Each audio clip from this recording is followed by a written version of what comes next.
კახეთის თითქმის 8 რაიონში საკრებულოს თავმჯდომარეები და გამგებლები შეიცვალნენ. კახეთის გუბერნატორი ზურაბ ჭიაბერაშვილი შეშფოთებულია, რომ კოალიცია 2010 წელს ხალხის მიერ არჩეულ თანამდებობის პირებს პატივს არ სცემენ და მისი აზრით კოალიცია ქართული ოცნება თვითმმართველობებზე ზეწოლას ახდენს.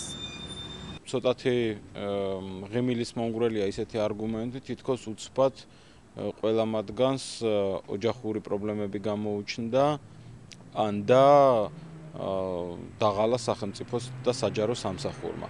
სინამდვილეში ყველამ ძალიან კარგად ვიცით, რომ ადგილი აქვს ძალიან სერიოზულ ზეწოლას ამ ადამიანებზე და ეს ზეწოლა პირდაპირ მომდინარეობს საქართველოს ახალი მთავრობიდან. თქმა უნდა, ის ადამიანები, რომლებმაც დატოვეს თანამდებობები, ამაზე საუბარს გაურბიან და ბუნებრივიც არის. აი ამ ფსიქოლოგიურ ატმოსფეროს და ზეწოლის პირობებში ბუნებრივია ძნელია გამოხვიდე და საჯაროდ ისაუბრო იმის შესახებ, რაც ხდება.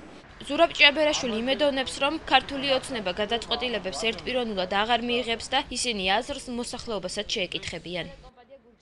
დღეს დაგიმეგობრე. ამასაც სამხარეო ადმინისტრაცია. ხო, მე მივიღე. კახეთის სახელმწიფო